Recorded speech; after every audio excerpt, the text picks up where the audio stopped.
I'm back playing the game again. You know what it is. You've been here. If you haven't, go watch the other episodes.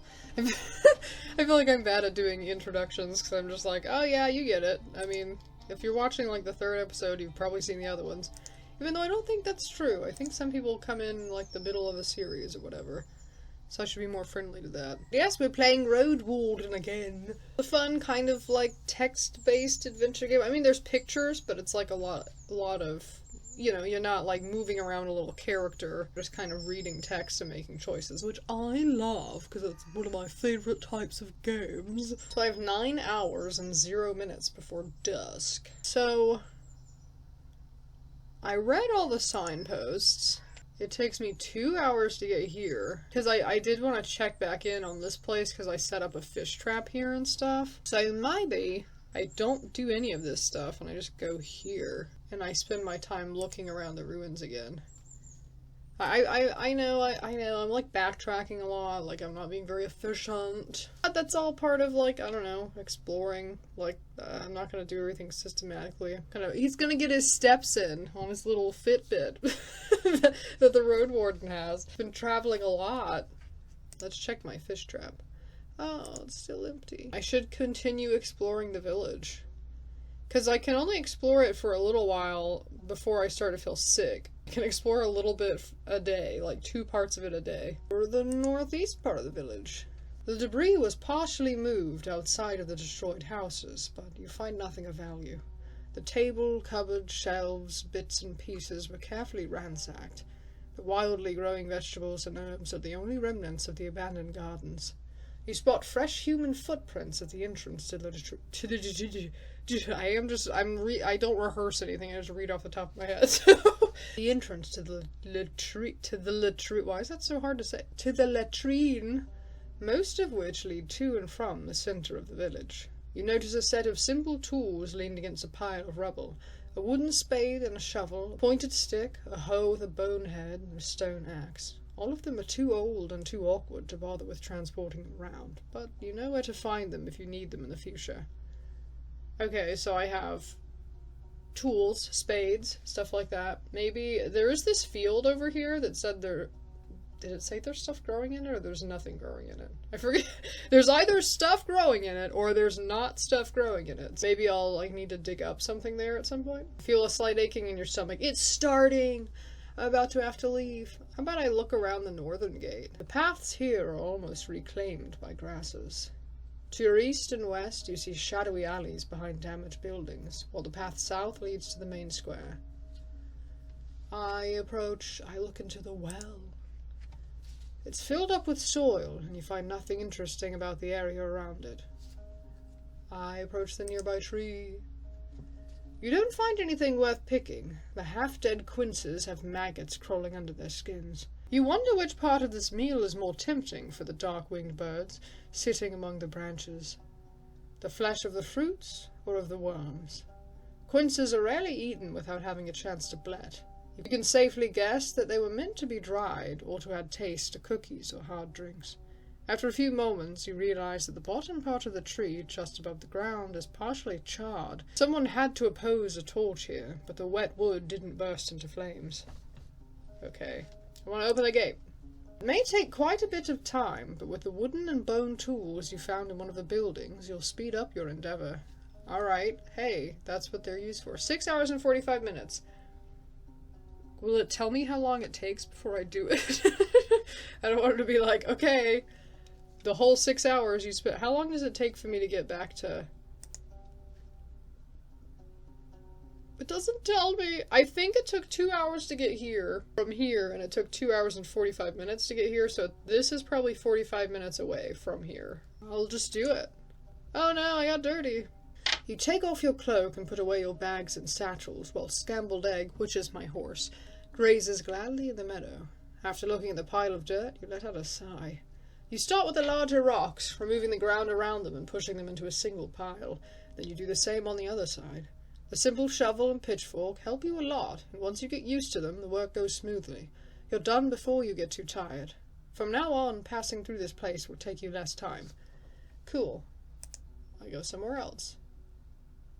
Yeah, I think I have to be done for today. I'm too sick feeling. That only reduced my time by like 30 minutes. I seem healthy. People are willing to trust me because like earlier I was like so dirty. Nobody was gonna trust me. I look too nasty. Yeah, I'm not gonna risk it. Like I think I could. I don't remember if there's like something bad, but sure. Leaning on your mount, you go outside, keeping your mouth shut. After a few minutes, your eyes get clearer. Your eyes gets clearer. Maybe better to leave for the rest of the day. Okay, I can't inspect the fish trap anymore. Well, now I have 6 hours to... I thought this would take a longer time. I could probably go all the way back to here. Hour and 30 minutes, and then go here. 2 hours to here. I have 6 hours left. I could also go back here. Oh, a whole hour? I go back here for an hour, then go down this way. Isn't there supposed to be a healing potion? I could look for the potion in the secret chamber of Dolmen. I could buy a flask or two from the monks who live near Old Pagos. White marshes, gale rocks, and creeks. I really should keep going up. 7 food rations, 1 healing potion. This box. I wonder if I could open this now because I think it has a healing potion in it. And I could give it to that dude. So many choices. I don't know, I'll go... Oh wait, but this place is more expensive to sleep, huh? Oh, I don't know. I'm just gonna do whatever. I'm gonna travel again. I'm gonna travel down this way, see what's there. Shapes of mountains are cutting through the horizon. The water gets gradually less muddy. The cleaner it gets, the more animals you see. A family of deer blocks the road, resting and enjoying the cold water, which would be deadly for a human stomach. You consider riding around them through the sparse meadow, but your presence also causes them disquiet. Your presence also causes them disquiet. Without much haste, they regroup and run east into the leafy forest. The leafy forest. I'm so good at reading today. Ah. We've reached Hag Hills, the wall of stones that has stopped the city's grasp. The one well-established route through them leads through the valley where you found Tullia's camp. There are no maps of the highlands, nor local tribes, only stories. The beaten path leads you by the garden beds of herbs and vegetables, to an old yet not abandoned mine, hidden behind a massive door made of steel. I look around, there's no hitching rail for a mount. The bearded, skinny elder sits on a bench, observing you like a sculpture, with his legs crossed and fingers interlocked on his abdomen. I'll be vulnerable. I'm seeking your guidance, old man. I don't want to do that. Get off my horse respectfully, I look around. That's too you never want to be goofy with someone you just met, because you don't know their sense of humor, you know. I guess something like that would be fine. Kind of just go kind of neutral, friendly. Good day to you. Don't worry about my horse, I'll keep it away from your garden. Only worms too stupid to understand me would eat what's mine. You dismount and mention that your palfrey is no worm, but the man reprimands you with a thick accent. I'm not going to do a thick accent, I don't know how to do accents very well. Let me see you whilst you speak. I can't hear without magic, but I'll read your lips. He doesn't yell, but his voice reminds you of a combat instructor from the city. His face is wrinkled, but he sits straight, with beard and hair still carrying glimpses of fair blonde. He's tanned like a worker, and his eyes are blue and piercing, as if they belonged to an infant. You're not from here, I won't welcome a stranger in this refuge. Say what you're looking for and be gone. Knowledge. My education could be of use here. I've read about people like him in Wright's tablets. You ponder about his unusual vigor and the unguarded garden. He may be a spiritual leader of a pagan community, most likely a spellcaster. Druids try to protect others from nature's wrath by teaching them to respect the laws of balance and restraint.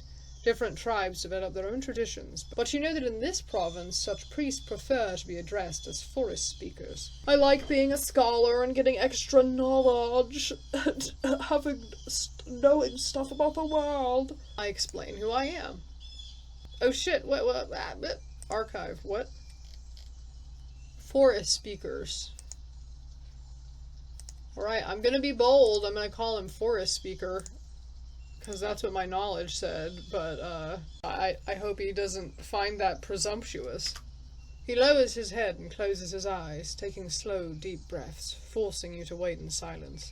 The elder is tall, with long hair and a beard that was let loose a long time ago. His sandals are covered in dust, and you spot dirt on his clothes and skin. The woolen tunic and linen were made with care, decorated with colourful threads at the collar and sleeves. Now all the blues and greens have faded, and the fabric is held together by patches and stitches. He unfolds his hands and puts them on his lap, palms up. You know our customs, at least some of them. Those who know how to bow to the trees will never suffer from wild creatures. Why would I do that? I'm not gonna be rude, man. I just showed up. What time is it also? I wait for him to look at me. The man stands up and approaches your palfrey. Without touching it, he observes its eyes, mane, stomach, and the rear. Scrambled Egg ignores this examination. My nose was right, then. Asterion is dead, as are his plans. Such is the fate of all dreamers. He turns towards you with a grim look. Are you going to look for him? You nod. Why? If he's vanished into the fogs, there's no point putting yourself in danger. What do you expect to find? I don't know. What is my boy Thistle's motivations? My character's name is Thistle, by the way. Or, not what are his motivations, but what are the motivations he would be willing to tell someone? Because this is true. It's a job, he gets a reward, it's one of his goals to be rich. It's like, to be honest, Thistle doesn't care about this. He doesn't care about helping Asterion. I mean, he's a little curious, because he's a scholar, so he's intellectually curious about things, you know, things and stuff. Anything that exists, he kind of wants to know. There is a little bit of personal interest in, like, I wonder what happened to this guy, you know, what am I going to find out? But, you know, his main motivation is not just like, oh, I've got to know out of my intellectual curiosity. I would say there's like 25% personal curiosity and 75% of it is just because he'll get a reward. Just like being a Roadwarden in general, I mean, he doesn't really care. He's not driven to do the job because he thinks he's a hero or because he wants to, like, help everybody or, you know, accomplish some, I want my name to go down in history as the man who did stuff, you know. He's kind of just like, well, you know, it's a living. Whatever allows me to retire early to my library. But he also knows that that's not commonly looked positively upon, and he likes to not play social games, but he's a very neutral person who really is very not reactive. He doesn't have many emotions or attachments or care about anything, but he knows that in a social situation it behooves him to pretend that he's very friendly and, like, be glib and sociable. So it's like his motivation is just like, yeah, I'll get money, but, like, he would be hesitant to tell a stranger that was his motivation, so he would feel pressured to make up a more noble reason. Like, he may need my help or something, or maybe this is kind of like a half-truth. Because it is kind of true that he wants to know, but that's also not the whole reason he's doing it. Just appear that, no, he doesn't really care about justice. I mean, he's not immoral. Like, he's not like, yeah, I'd kill a kid for money. Like, he has his own moral code, but he's also not, you know, those people that are like, I don't know, really focused on taking justice into their own hand. Like, I am the justice arbiter of this land. I'm going to go and I'm going to give people what they deserve. He's just like, I don't know, man. Can I get an ancient scroll and just read by the fire? How about, yeah, maybe this. I need to know what kind of danger he encountered. He's observing you carefully. Do you plan to get rid of this danger? Or maybe learn from Asterion's mistakes? Or are you still thinking about leaving this land for good? He starts to chuckle. Only the right questions will bring you the answers. With lively steps he heads towards the spring. He washes his hands, once again forcing you to wait. I don't really... Again, he's... You know, Thistle is very passive. There are some people who will respect you for controlling the pace of the conversation and, like, they want you to do that, but in a lot of cases, you know, letting people at least feel like they're the one in control will kind of endear them to you a little bit more. You know what I mean? Like, going into every situation brash and like, I have to be the dominant one in the conversation. Hello, are you listening to me? You know, kind of, like, that'll work for a minority, for, like, masochists or something. I don't mean that in a SFW way. I mean general personality trait masochism, who, like, want somebody to come in and control them, but, like, I think a majority of people don't really like people being that pushy. And the thing is, like, if you're really in control, you don't need to constantly prove that you're in control. It'll speak for itself. You don't have to be the loudest person in the room to still be the person that's in control. If anything, you want other people to feel like they're the one in control, even if they're not. I like how it's also usually good to not let people know that you know as much as you do know. You know, just like hold your tongue. Like, you know what I mean? You don't have to, I don't know, show your hand all the time. Sometimes you can just sit back and be like, okay, I'm just gonna observe. Default to letting other people control the pace of conversation. Default to letting other people tell you whatever they want. Just kind of sit there and be a passive observer and only act when you need to. Not just act all the time for the sake of acting because you're the big bad tough guy. It's like, if you're really a stable and strong person, you don't mind being put in your place because it doesn't actually challenge your ego. Like, if you have a fragile ego, then you'll react to it, but if you have a kind of stable sense of personality and a healthy ego, you can let somebody it doesn't mean anything when people do that. If that's what has to be done for the social situation to succeed successfully and for you to get what you want, then, you know, you're not, like, losing anything. Aside from ego, I guess, but if you're so attached to ego that you would do things that are not actually in your own interest just for the sake of your ego, then, you know, that's not very efficient. That's not very efficient. You gotta let go. You gotta let your ego go. Sometimes the most practical, best thing to do in a scenario is antithetical to maintaining your ego, and you have to just do that, suck it up and do it anyway. Because at the end of the day, you'll get your money, or or you know, you'll get whatever you want. So he's not bothered by it. He's just like, well, okay. Old people need time to gather their thoughts. Okay, so I'm here. Takes me an hour and 45 minutes to get back there. Okay. His voice is warm. So, how can I help you? Have you met Asterion?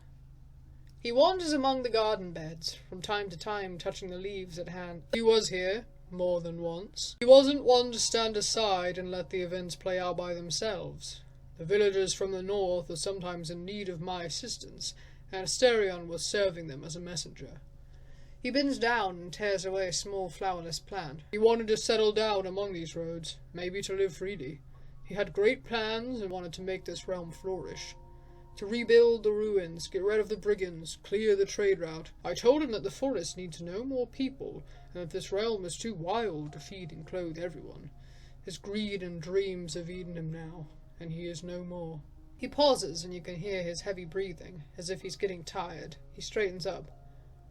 And that's that, traveller. If you want to look for his shell, travel north, far north. People there should know where he is. I'll do that. What can you tell me about this place? Your eye sees what there is to know. People found copper in a cave. It's been abandoned for a long time now, so we turned it into a shelter to stay close to the sacred tree and its altar. We're servants, my wife and I, and this place is nothing more than a servant's house. How can you survive in this place being all by yourself? That's kind of, like, insulting, like... Here's the thing, like, I love to exhaust every single dialogue option, but at the same time, there's some things that I don't want to say. So it's like, my desire for detail and extra lore and getting all the information possible does make me want to ask every single question, but then at the same time, it's like, I don't want to ask questions that seem, like, if I say this, is he just gonna be like, well, I'm not an idiot, you know, of course I can survive all by myself. But then also, sometimes you get, like, quests updated from dialogue, so, like, I should ask everything? How can you survive in this place being all by yourself? His raised voice makes him sound like a preacher. One day, me and my wife will be but defenseless old people, but we've studied pneuma and leaves for many decades. I heal wounds and illnesses of humans and animals alike, and the beasts listen to our whispers. The holy seed lets our shells wait for death in strength. What can you tell me about the peninsula? Can? I've lived here for almost a century, travelled both by the paths and through the wilderness. His voice becomes stronger and makes you think of a bard. But I will not be your guide or a teacher, and if there's anything I can wish for, it's that you stay away from the woods. The creatures get angrier the more we take from them. They do not listen to our warnings. And one day, they'll bury us under a storm of claws and fangs. There will be no soul to spare a tear after us. His eyes are as harsh as a hawk's, making him look like a priest who hears a child asking for honey on a day of ceremonial fasting. Do not poke the hornet's nest. Do not ride east, and never use the path that runs through the heart of this land. This road was meant to save time, but only brings death. Be a servant, not an overseer. Do not try to bend this place to your will. Points at you and wags his finger after every word. Your will, anyone's will, is the key to danger, not salvation. I'm not gonna be anyone's puppet. I thank him. These instructions are in line with my own thoughts. I've heard about some bandits. Were they bothering you? He strokes his beard, but then grasps it nervously. There are souls who steal from White Marshes, a village in the north. They would not dare to show up here, but those brigands are brutes, simpletons. Even their leader, Glossia, listens only to force and will humiliate for the enjoyment of her band. She cannot be afraid of some lost Roadwarden. He lets go of his beard and lowers his head. She's drifted so far away from her old self. A kind, bright girl from Gale Rock, loved by her parents. But now, do not cross her, or she'll find you. Well, I don't want her to find me. Can you tell me anything about the altar near the crossroads in the north? He smiles. 'Tis the tree that you should pay attention to, the true gift from the forest. It answers our offerings and rewards us with its magnificent fruits. They heal both shell and soul, and make anyone who eats them stronger than they ever were. We gather around this altar whenever the winter ends, and whilst it requires a painful sacrifice from all of us, it prepares one's soul for the future like nothing else could. I dabble a bit in herbalism. Any chance you'd sell me some of the roundworts you grow around here? I dabble a bit in herbalism. Is there any chance you'd sell me some of the roundwort you grow here? He looks at you with a renewed curiosity, then rests at the wooden bench from where he glances at the pink flowers. His beard shakes as he tilts his head forward. Wishing to help the wounded, I see. A notable goal. Once his eyes turn towards your lips, you see a doubting raised brow. 'Tis a good season to pick their flowers and leaves, but you'd leave me with nothing but the bare stalks and the black tubers in the soil, and I quite like these tubers. You wish to take the oils away, take care of the rest. An hour? Shouldn't take more than an hour. Very well. Grab yourself a cloth from the bucket, keep your knees from dirt. His tone has not a hint of light-hearted invitation. It's an order of a master addressing their pupil, a statement as undisputed as the colour of the sky. You put away your belongings and grab both the cloth and a small spade that's placed next to it. As you prepare scrambled egg to graze in peace, you notice a horned bear among the nearby trees just down the path. It completely ignores your presence, and as you're reaching for your axe, you hear a calm voice of the elder. Let the beast drink in peace. They seek no harm. After a minute or so, you place the cloth on the ground and kneel on it. You start by cutting away the oily parts of the plants with your dagger and placing them on a wax-soaked linen cloth, hoping they'll stay somewhat fresh before the season ends. You stop caring about the way they colour your fingers green and pink. You don't have to be gentle either. After all, you plan to remove the woundworts in their entirety. The man interrupts you before you start digging. Don't expect there's many herbs growing in the city. You look at him and wipe your forehead with a sleeve. Oh yeah, I wasn't born in Hovlavon, remember? Though this is true also, maybe his name, he was a farmer. What did I answer last time? I said he was born in a small village outside of Hovlavon. I shrug. I wasn't born in Hovlavon. He nods. I figured as much. You stab the soil with a spade, getting to all the black rhizomes and roots you can find. The man tells you to leave the garden bed as it is so he can add some animal dung to it. You've gathered a small pile of yellowish worm-like tubers, still covered in dirt, not much longer than a finger and disturbingly twisted. You gesture at the results of your work, but the man frowns and looks towards the pond. You've got to wash them, herbalist. Does it have to be begrudgingly? Like, what's the neutral option? I'm not gonna tell him, F you, just wash them. Is ... fine, the neutral option? Fine. You get closer to the tiny waterfall. I guess that's right here. This is where I am. My little boy Thistle's right here. You get closer to the tiny waterfall. You stand across it and let the cool water do your job for you. In the meantime, washing your hands. The refreshing touch tempts you to take a sip as well. Finally, you put the tubers on the bench, and the old man, without a comment, grabs one of them and puts it to his mouth, chewing with a hint of a smile. Your mount just woke up from its short nap. I want to know what happened to the village in the east. And I'm not willing to tell you that. He raises his chin, his beard shakes. This shameful tale ought to be kept in the past, for the sake of the living. What can you tell me about the druids? Sure, this man doesn't trust me. Maybe once I do jobs for him. He strokes his beard gently. I will not share our paths with strangers. We are of and for the people of Howlersdale, and for the lands around it. Seems like the path at the heart of the woods is quite dangerous.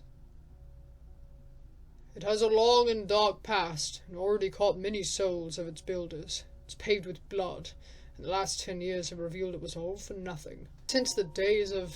He glances around you, once again surprising you with how shiny and lively the blueness of his eyes is. Of grand discord, the tribes of this land are locking themselves in their fields and houses, too afraid to leave them behind, too untrusting to meet other souls unguarded. It's not the first road to be claimed back by the wilderness, and it won't be the last. You ask if he has any tips for you on how to survive such a trip, and he tells you it would be wiser to just avoid it. He then reaches to his pocket, grabs a leaf, and puts it in his mouth, chewing gently. Death may take many paths to us, stranger, but cats are the one enemy that's both as dangerous in its stealth as in combat. No human can fight it alone. If you see one of them, and it's not too late, do not provoke it. Make it wary, but not scared. Look big, talk a lot, seek its action in its eyes. I'm looking for a job. I believe your goodwill, and I'm in need of your help. Gestures for you to follow him to the pond. It's not a dangerous task, but one that I can't complete myself, and my spells are not enough to ask animals to fetch it for me. He speaks very slowly. At the northern coast you'll find Gale Rocks, a village of fishers. One of them is in my debt, and I want you to collect what's mine. You want to ask him about this debt, but he doesn't look at you. He points at a shiny large fish with orange and golden scales that's swimming just nearby. This gorgeous creature is an empress carp, one of the few animals that thrive both in the seas and the lakes. I wait for him to look at me. You don't know where the man has found a large worm that he now drops into the water, feeding his pet. Go to that place and find Photios. He's a young father, an ocean folk with scars on her neck. His neck? With scars on his neck, which he will not hide. Ask for a male empress carp, but beware, I need it alive, so it can mate with the one I have. He stands up and approaches you. I do not sleep on dragon bones, but there's pneuma in my blood. I'll use some of it to heal your wounds, though not more than once. That's fair. I agree. Like, if I say this, am I locked into it immediately? Because why is this answer talking about not doing it immediately? I'm gonna say this, and hopefully he's not like, well, F off, ding dong. I'll do that. But traveling with a live fish isn't going to be easy. I don't promise I can do it right away. Don't worry. As long as it arrives here before fall and alive, it's going to be a huge help for us. I don't think he's gonna let me in. But I don't have any other dialogue options? Like, how do I get out of this conversation? Can I enter the cabin? I need a place to rest. Okay, I'm not allowed to enter the cabin. That's what I thought. Okay, so what do I guess I just leave. I need to make some coins. I keep using them and I don't really make them back. I could bet. I could play gambling. I won 3 coins last time, but I don't know. What if I lose it? I can't win every time. Become rich. I haven't completed any quests. I've just gotten a lot of them. 3 hours? Yeah, I mean, I guess I might as well just go back here. It takes almost 2 hours, so... The guard ignores your arrival. They're doing the stuff they usually are. The guards greet you with polite nods or a casual hello. When the guard in yellow armor gets closer to you with a smile, the brown bull follows his steps. What brings you to us? I'm gonna save. Just in case. What if I lose, like, everything? I don't think I would bet more than 1 coin. All 10 rounds, 4 players, each one bets a coin. 7 dragon bones, so I will have 6, and I'm gonna sleep here for the night, so then I'll have 5. Hey! I got +3! Time goes by, filled with light-hearted jokes and chit-chat. During the final round, you get ahead of everyone, and the spectators playfully comment on your moves. The winner takes all. 3 dragons are placed on the table, and you put them into your pouch. I thought it said porch. Put them into your porch, quickly! Table and chairs move back in the building, and the guardian, oh, thanks for playing. Is there anything else you need? Nope, I walk away. Yeah, I should mention this, that she wants me to run all over the place. Because maybe I should get paid more if I'm gonna be going out of my way. About Glossy's band. Well, why can't I tell him, like, can I say, hey, I talked to the mayor, and the mayor wants me to, like, go a million places before she'll give me an answer, therefore, can you, like, pay me a little more for the job? The conditions have changed. I was just supposed to go to one place, talk to one person. Now it's gonna be like I'm going to like 4 places talking to different people. I feel like I should be able to tell him that and be like, hey, if you still want me to do this for you, I'm gonna need an assurance of a little bit of extra bing bong, you know what I mean? Yeah, I should ask about Glaucia. What was his voice? It was like the soft, weird voice. I met her more than once. She's older than me, wrinkled, tanned. I don't know how she's survived for so long. I heard she's from the coast. I don't really know her story. She's strong, though, and convincing. She wanted to move her band to Pelt, make huts in the courtyard. When I told her to leave, she didn't make a scene or anything, but her face, it was chilling. He looks at the stove, and she may want revenge. Glaucia is a cruel soul in a scary shell. How about... Journal. Can I see the people? I've got so much information about Asterion. Gosh, what's that person? The mayor's name? Thice. People say she's a good mayor, but she's rich from birth, so also careless. She doesn't know the struggle, the hunger and dirt, so fancies her clothes more than one should. She thinks she keeps her village safe, even though it's the druids who do all the work. He looks down, but finally speaks again. She may be frivolous, but she isn't stupid. If you're smart, better keep your eyes open. I knew there was something weird about her. 1 hour and 15. I'm not going to get anything done in an hour and 15 minutes. Do you have anything different? No. If I wasn't so dirty, though, I would probably go with this one. Because, like, I don't need food that bad. Yeah, I don't want to walk around. Unless if I had soap, it'd be different, but I don't have any soap. I would choose this and save my money if I could find freaking soap from somewhere. Because I apparently can't wash myself without having soap, and I don't have soap. So if I do this, I'm going to get too dirty, and then I'm going to be unapproachable and weird, and people are going to mistrust me because I'm walking around covered in mud. I'll pay the rent this one night, but hopefully as I find more resources, that will change. Like most people, you wake in the middle of almost every night. Before your second sleep comes, you spend an hour or two taking care of your belongings, shell, and soul. Some people spend this time with their friends, families, or lovers, but your routine is different. If you don't have to take care of essential tasks... You, ...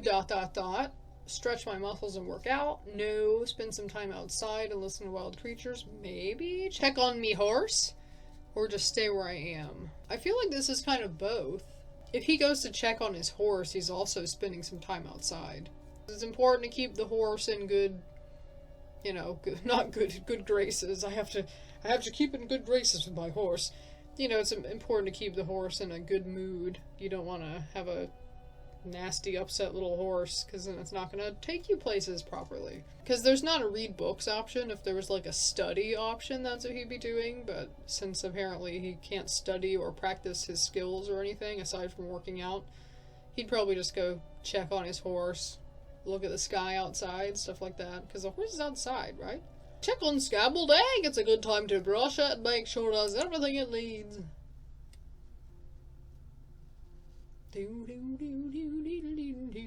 Ooh, the food is different this morning. Last time I stayed here was a different food. This is the same, but this is different. And look, I'm cleaner. Tool with a large wooden plate bearing an aromatic breakfast. Fried breaded mushrooms with gravy and chamomile tisane. Cool. Time to start my day. Step away. 15 hours before dusk. Bright in the booty crack of the morning. So I'm going to travel all the way to the western crossroads and then start going down those paths. So that would be, that'd be the northern signpost. I already read all this. Salt. Hell yeah, brother, let's go to Salt. Come with me to Salt. Ow! Hit my foot. You know, I sit in my chair like a freaking, who's that? L from Death Note? Or Nier. Both of them. I alternate. Sometimes I sit like L, sometimes I sit like Nier. I don't ever sit with my legs down like a normal person, though. I sit up, squatting, like a little frog, which means sometimes I bang my knee on the table by accident. Some parts of the road lead uphill, some downhill. The forests are lush, but not too dark. The few foraging deer and bulls keep their distance, and the birds are disinterested in your presence, singing cheerfully, and preening their feathers. Sounds of an ongoing hunt reach you from the east, but none of the nearby creatures seem bothered. Once you get farther north, the colourful meadow reveals tall hills on the other side of the stream, but the road leads through a valley. There's gentle smoke coming from one of the mountains in the west. It doesn't look like a place on fire. Maybe there's a settlement in the mountains. Oh, I don't want to come up on some settlement of people and have them attacking me. What is that? Oh, that's mosquito noises? Can you hear it? I'll turn the volume up for a minute. I hate mosquitoes in real life. I think most people, that's not an unpopular opinion. You know, I hate mosquitoes in real life. Not everyone does. The road leads to a gentle creek filled with the buzzing of flies, mosquitoes, and gnats. You don't spot any critters among the tall meadows, tree branches, or rocky slopes. Seeing the shapeless, dark vortex of wings, scrambled egg snorts. You're currently in the southern bank. With access to an alchemy table, I can make a protective ointments. I look for a different route. Blazing torch, would that help, you think? When am I gonna find an alchemy table, dude? Do I have a torch? Can I look for a different route, actually? Maybe there's another way to go. The path is barely squeezed between the hills, with no signs of settlements or game trails, and the grasses is too tall and too dense to allow you to safely ride through the wilderness. You won't reach the other bank without entering the swarm. You know, if I just use a torch, like, what's protecting the horse, then? Like, the smoke, if I swish smoke around myself or whatever, but, like, can I leave? Like, does it allow me to travel? Why can't I choose travel? Like, what if I just don't want to do this anymore? Is there... Do I have to choose one? Can I go? Can I leave? What if I don't? What if I just want to go back? I don't, like, what would work best? Will I also wrap up the horse, though? What I'm concerned with, like, even... Because this, it's like, I don't know if the smoke is gonna reach both of us effectively. I guess when you ride a horse, you are kind of close to its head, right? Like, I don't want to be like, oh, I'm fine because of the smoke, but like, I don't know, flies crawl in my horse's eyes and eat its eyes out and it drops dead because it reaches its brain or something, like, you know what I mean? I don't know how nasty these insects are. Apparently they're bad, so... I can wrap myself in every piece of clothing I own, but again, like, what am I doing for a scrambled egg? Like, I don't know, can I just decide that I don't want to be here anymore? That that I made a bad decision coming this way? I tried to go to Salt, and it wasn't a good idea. I guess, like, I don't know. With this, I still am only wrapping up myself. I feel like this is not going to protect the horse, but, like, I don't know, I guess... It has a big... I think this has more of a chance of protecting my horse than this does. Because this, I'm just wrapping myself up with clothes. At least this, I'm having some smoke flutter around me. Maybe the smoke will reach the horse too, I don't know. You move away from the creek, get on your feet, and unpack the tinderbox, the wooden stave, and the set of rags, as well as the oil. After you assemble a torch, you sit down on the ground, preparing the flint and the linen char cloth. Decades ago, before the southern invasion, people used fire strikers made of thick steel, but all you have is a cube-like piece of harsh pyrite. It's not ideal, but good enough for a couple of sparks. Holding the fire, you get back in the saddle. You swing your weapon left and right. There isn't as much smoke as you expected. Oh no, that seems... maybe it wasn't a good idea. There isn't a good idea. The best idea is going back and it won't let me, so... Let's put it to the test! Sorry, there's people doing yard work outside if you hear low rumbling noises. Once you get closer to the ford, countless creatures beset you, filling your eyes, mouth, and nose, hitting you like a squishy, buzzing hail. You ride forward blindly, instantly forgetting about your preparations and trying to get out of there as fast as you can, but the insects are sticking with you for much longer than the smoke. It takes you a few minutes to escape. The red marks on your skin start to burn. You get down to put out the torch by rubbing it against the beaten track. Scrambled egg swishes its tail angrily as it gives you a reproachful look, pinning its ears to the back of its head. Unless you find an easier way to protect yourself, the insects will keep slowing you down. Well, that didn't help much. Also, I lost vitality! Ah! Now I can travel. I just had to fucking hurt myself first. Can I go this way? Oh, I didn't even read what that sign was. I don't know if I can go this way. Cross a clean, shallow, yet wide creek that runs south, then follow the uphill path squeezed between the hills and the lush forest. You spend a good couple of minutes passing a haunting meadow, filled with dozens, maybe 100 cut-down trees, now overgrown by bushes and grass. You can't think of another time when you've seen a clearing of such size. Seems dangerous. If this goes on, the animals will join forces to strike down whoever's responsible for this.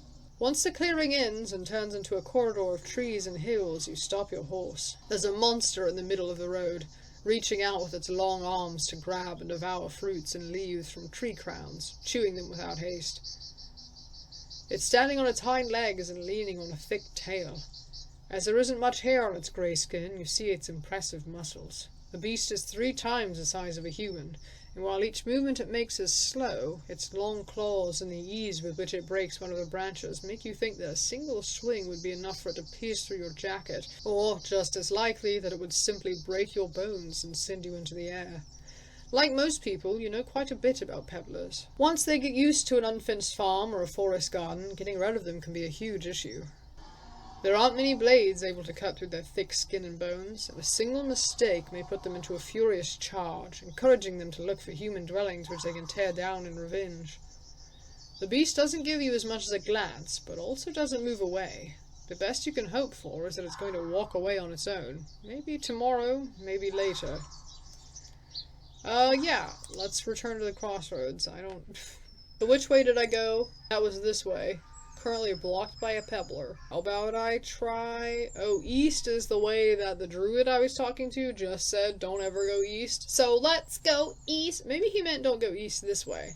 The corridor of leaves and grey rocks leads you to a gate, large enough for a wagon, held together by a wooden bar. The planks and rocks are covered with claw marks left by various monsters, but they weren't able to damage the wall as much as the passage of time and the piercing rains. A large man covered in shadows is observing you from the roof tower. His voice is hoarse, distrustful. You lost? I don't know your mug. Remember this mug, friend. I'm not going to say that.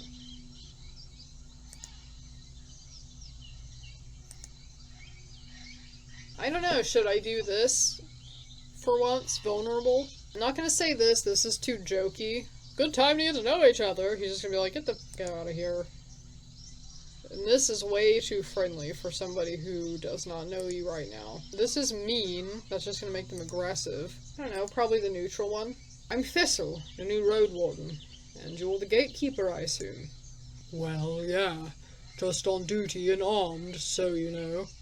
He lifts a loaded crossbow and sticks it out of the shadows. But I'm no enemy. He leaves the tower. He's wearing a black gambeson, so ragged it can't be fastened anymore. It tells a story of claws, thorns, and improvised repairs. The hole in the man's hemp pants reveals a scraped knee.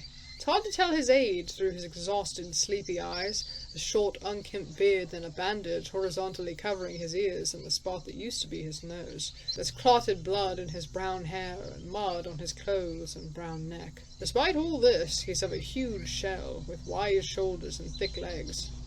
He straightens up. So, a warden. Are you new to the job? New here, but I know what I'm doing.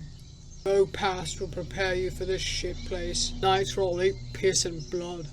Just before sunrise, a bird tried to pluck my eye. This gate here, he kicks a brick with his heel. It's older than me. All there? He points behind him with his weapon. Wilds and beasts. My tribe built this place to keep them away from us, and us from them. He scratches the bandage on his cheek.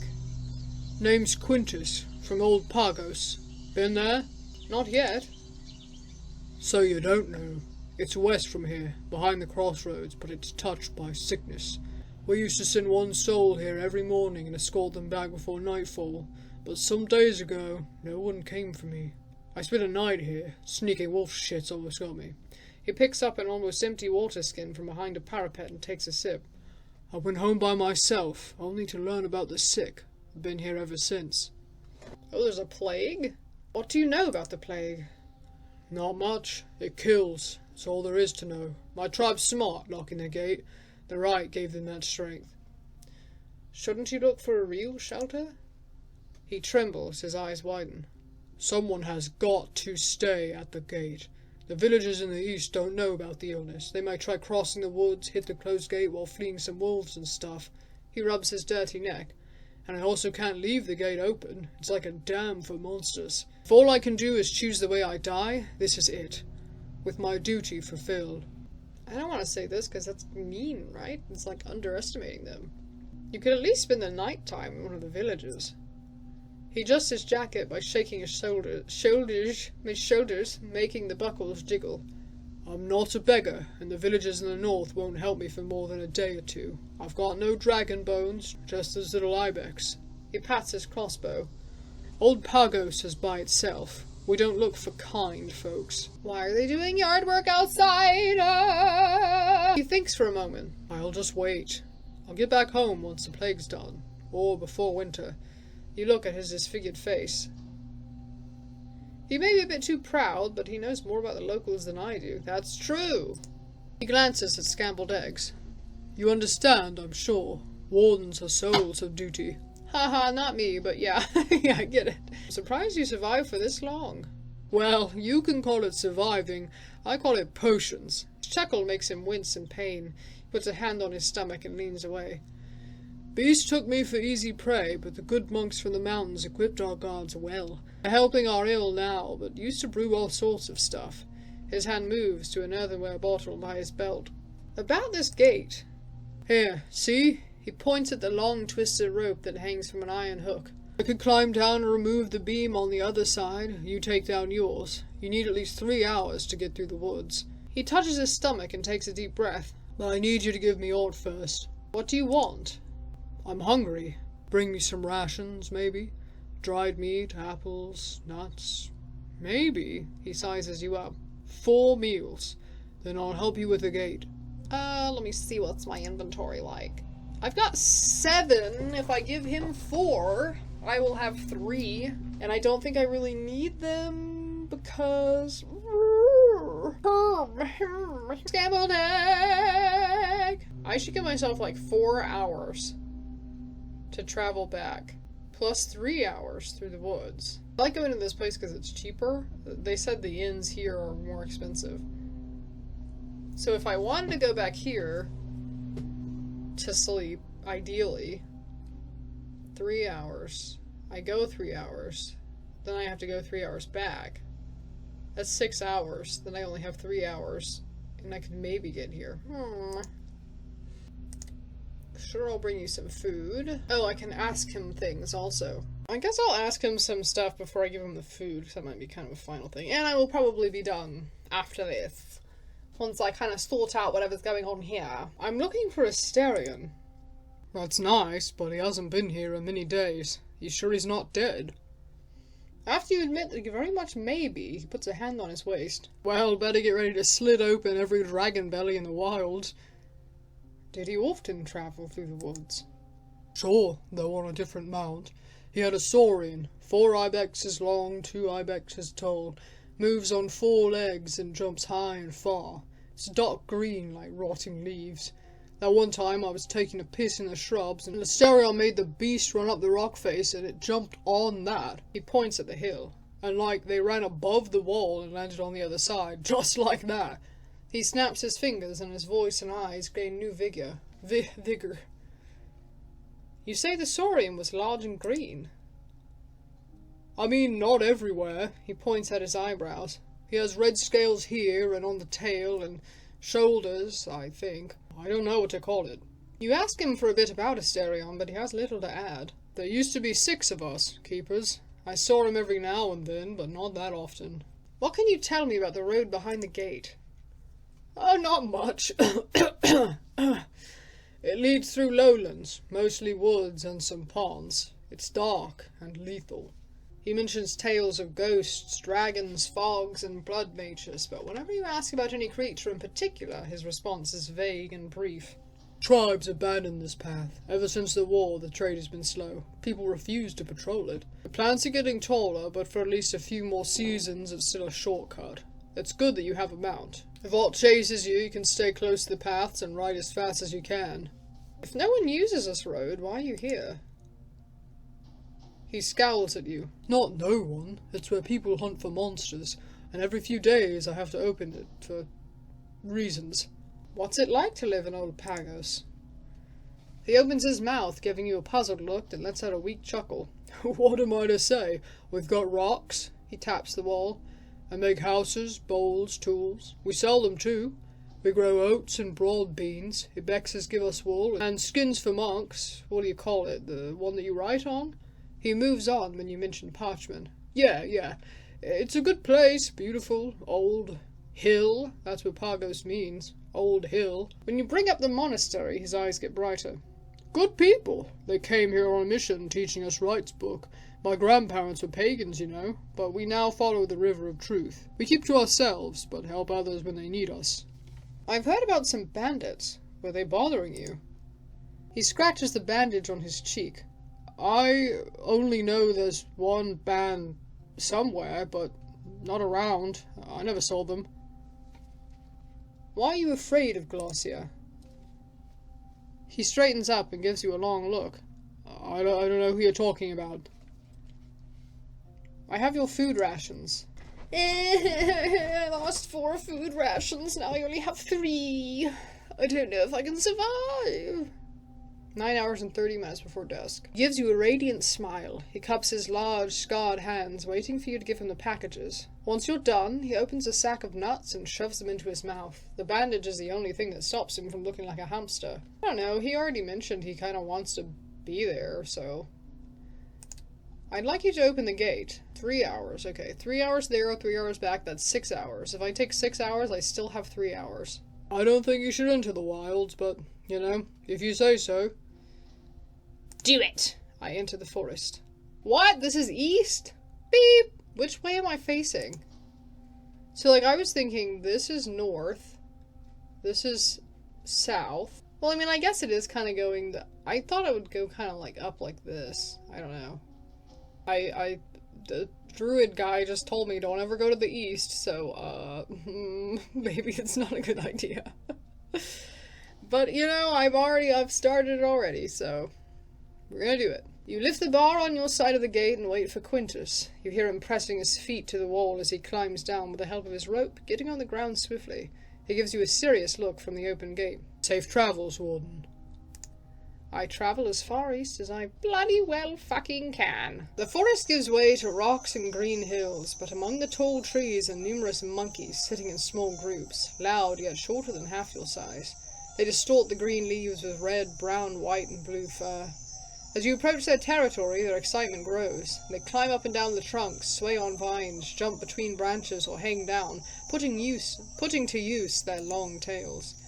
They throw at you countless angry glances and grunts, but also cones, branches, and chestnuts. A piece of their fresh feces lands close to scrambled egg, but the pack's aim is rather miserable. I think I can just go forward.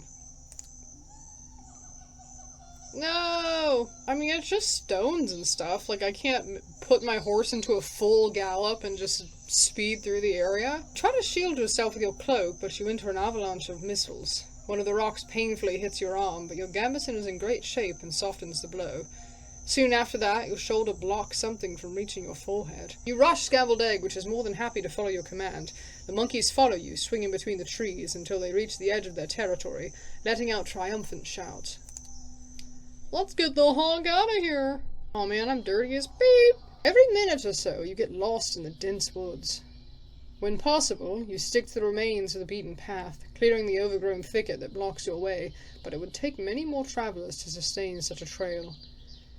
The land around you may lack greens, but it's far from being empty. The fallen boughs... bows? The fallen boughs and dead stumps are slowly devoured by ants and mushrooms, a web-like labyrinth of wooden walls, while the white termites, larger than your hands, continue their never-ending march. Their guards notice your presence, but simply form a warning line in front of their workers. The trees are taller than the temple in the city, with trunks resembling the legs of giants. The shadows they cast are like a carpet, and a few beams of light nourish the sparse bushes and ferns, the only plants that aren't choked by the rotting late summer leaves, shaped like toothed squares as large as your face. Now that I'm more familiar with this part of the forest, I may be able to find a smoother path. At some point, I'm gonna reach something that I can't surpass, because, like, I have an axe, that's it, though. Like, I don't have a lot of I haven't purchased a lot of things. There's a variety of things I can purchase, and I don't have any of them. The road is bright, empty, surrounded by sparsely growing trees, gentle hills, and meadows. It leads you to a cairn, a pile of rocks ranging in size from your abdomen to your fist. There's also quite a few tiny pebbles. A narrow, hardly passable trail leads south, but likely won't survive another year without travelers. Well, bing bong, I don't know, which one do I do? Take a closer look at the cairn. It's wider than two people standing side by side and taller than scrambled egg. The grass surrounds it tightly. It must be years old. It could just as well be older than any village in the north. You find rocks in many colors, including red, cream, white, black, and blue, many dotted or mixed ones. While the cairn stays firmly beneath your touch, it would be easy to shatter it with a pickaxe or a single swipe of a dragon. You also notice pieces of old chicken bones pressed among the rocks. Unfortunately, no coins. What about the narrow path south? Hardly passable trail. Am I more likely to come across some BS in there, though? You know what it is. I'm gonna save, because I always have to save, just in case. I haven't had to go back to an old save yet, but, you know, we'll see. If I royally mess something up and just, you know, get Thistle half killed or something, then I will. Continue or take the narrow path? Also, what season is it? How do I know what season it is? No, I don't want to go taking any weird side paths right now. I continue my journey. I might regret it. Your eyes wander between the wall of trees and shrubs on one side and the dirty pond on the other. The road itself is wide, covered with soggy logs that keep the ground from turning into mud. It's breaking under your mount's hooves, letting out what sounds like a sigh of relief. The water insufferably stinks of carrion and is covered with a blanket of green plants and white flowers that draw countless buzzing insects. Even a horse shouldn't drink from it. Scrambled Egg tries to get familiar with the unusual pavement and speeds up to jump over a fallen trunk blocking your path. Once it lands, it breaks one of the logs in halves. Soon after, you reach a massive black saurian resting on the ground, enjoying the light at the edge of the forest. It seems to be ignoring your presence. Once again, Scrambled Egg canters. I trust its instincts. Once the monster raises its head, you're already in the air. The beast pushes itself away from the ground with its forelimbs, trying to catch any chunk of flesh with its massive jaws. But you safely hit the ground and return to a trot, slowly. I pay attention to the dead trees sticking out of the pond. They look similar to that saurian. The colors of leaves range from greens to purples and overwhelm you with shadows. The stems of the shrubs twisted in all directions, seeking the slightest scraps of sunlight. The trees are not too tall, but their trunks are as wide as buildings. The neglected road has been carved into the thicket, an inch at a time, a corridor of plants with a floor made of pebbles that give way to saplings and vines. From time to time you pass by many turns, relics left by roaming dragons, unicorns, and trolls. Some of them are still used by beasts, boars, striped cats, or packs of goblins. Birds are showing their songs, as cheerful as ever. When necessary, I clear thicket. You reach a gap in the tunnel of plants. The meadow nourishes a lonely tree, growing in the shadows of a rocky hill surrounded by humble grasses. Near the tree roots, a wolf without fur is feasting on a human corpse, unaware of your presence. I look at the wolf.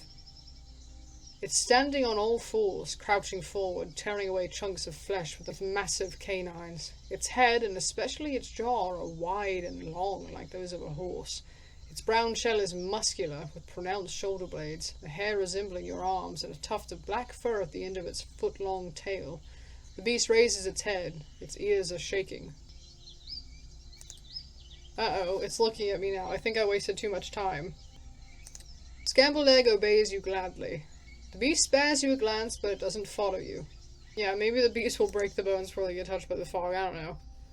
Oh man, that means, because I didn't do anything, I bet at some point I'm going to come back and there's going to be a fucking monster or something. The stream ahead can be crossed by a humble ford, made of hundreds of rocks that used to reach from the bottom to the surface, but is now partially demolished, either by time or a living creature.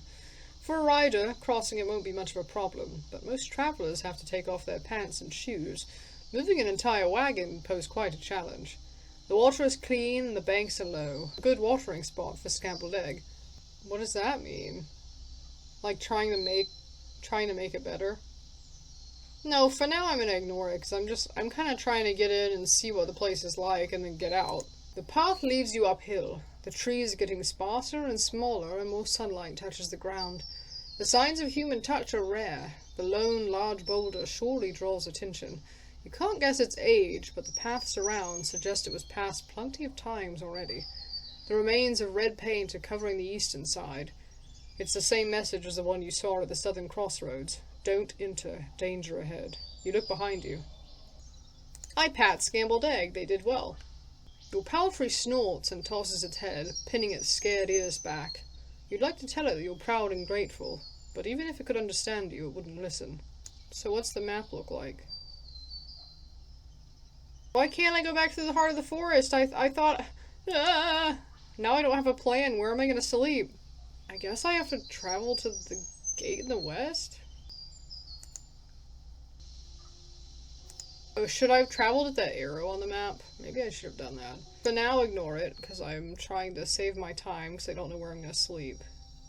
You stop your palfrey and fix your eyes on the critter under a lonely tree. It's furry, shorter than your arm, no taller than a handspan, with tiny ears.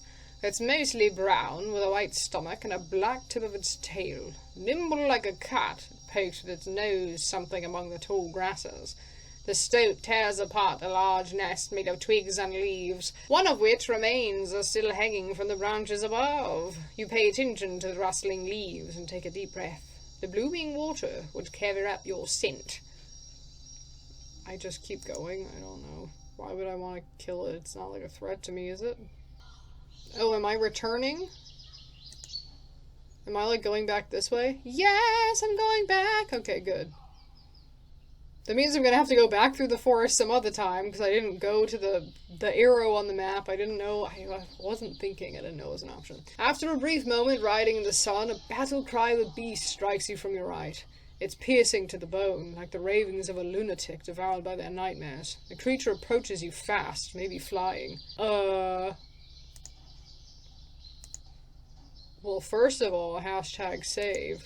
I think I'm just going to try to run. You focus on the road ahead, balancing your weight, avoiding the branches and boulders. The creature yells angrily when it misses you in its fall, but you hear no tumbling, just the leaves crushed by its paws, then the bent branches. Tree bark torn to shreds, the panicked birds. It gets closer.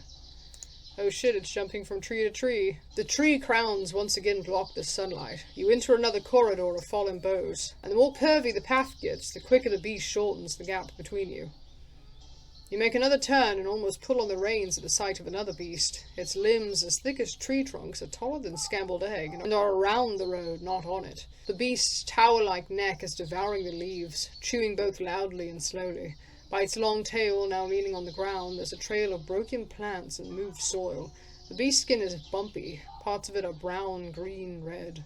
You now realize that your pursuer has also slowed down. For now, the giant ignores your presence, if it even sees you. Next to it, you're like a fly. You can't ride around the dragon, and you can't turn back. Well, farts. Speed up and lean to the side, hugging Scrambled Egg's neck. You feel your companion's warmth. The hooves get even louder. This blink of an eye lasts for years. You ride beneath the dragon's stomach, almost scratching it with your head, and soon after the legs start to move, making the ground tremble. From the bottomless throat comes a roar that you've heard many times in the past, hanging above the distant woodlands. Your ears are aching. You close your eyes and clench your teeth. Your heart is pounding. We flee as quickly as we mother-freaking can. Let's get out of here! Oh, it's the fucking monkeys again. Just get through it. Oh no, not my pinky fingy! You shield yourself with your cloak, but one of the chestnuts hits your pinky pretty badly. Your palfrey snorts with frustration, at least once whining in pain, though even then it stays in control. A few beasts get in front of you, slowing you down and mocking you with their screams, but they aren't goblins. They keep running back, limiting themselves to threats. Some of the monkeys follow you, swinging between the trees, shouting at you and trying to hit you with a stick. Once I get away from them, I examine Scrambled Egg. Scrambled Egg! You know, my friend Scrambled Egg. The long shadow cast by the crags protects you from the sun. Quintus looks at you from the top of the precipice that's near the tower. He crosses the parapet and gestures for you to wait. Climbs down on the other side of the wall and opens the gate. Still alive, huh? I'd like you to open the gate, please. I almost got killed by a dragon.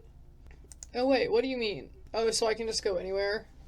Yeah, that's good. I didn't mean... I don't want to go back in here. I thought he was opening the gate the other way. Like that I have to open the gate to get back in. Okay, so what time is it? 4 hours and 45 minutes. Look, I managed to get through the heart of the woods. Barely. Once. Travel. I'm gonna go back here because it's cheaper.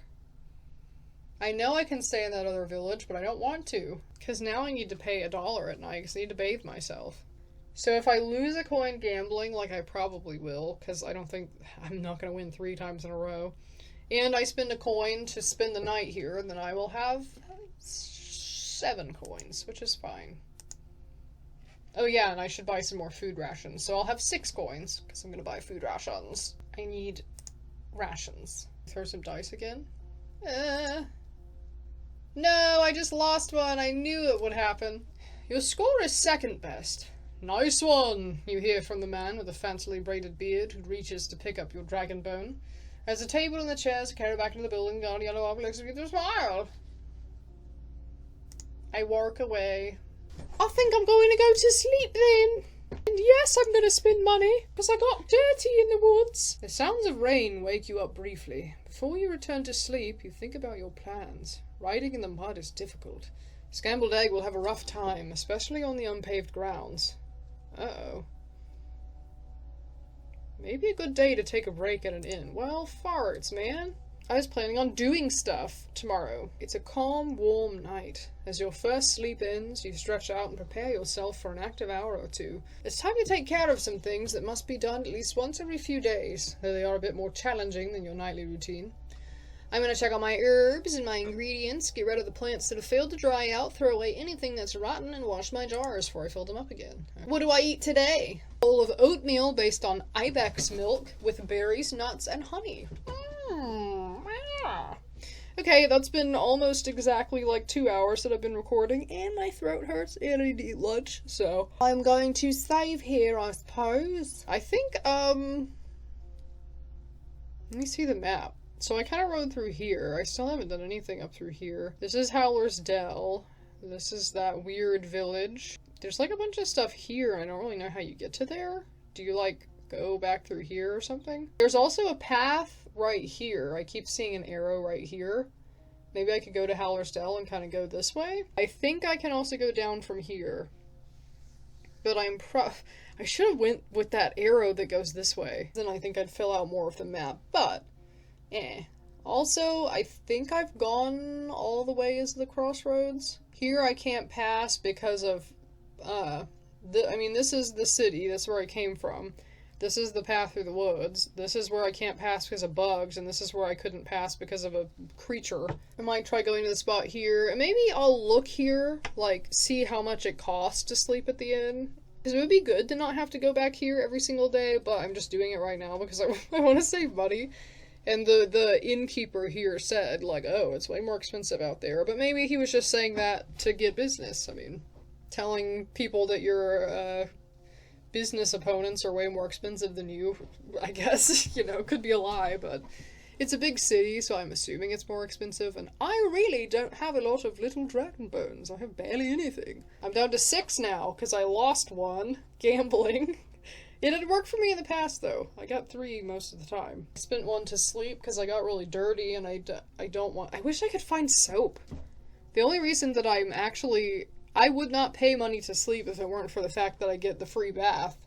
If I could just bathe myself in the well with soap, that'd be fine, but I can't find another place to buy soap. And it says that people trust you less when you're dirty, so I just don't want to, I don't want to ruin things just because I'm covered in mud.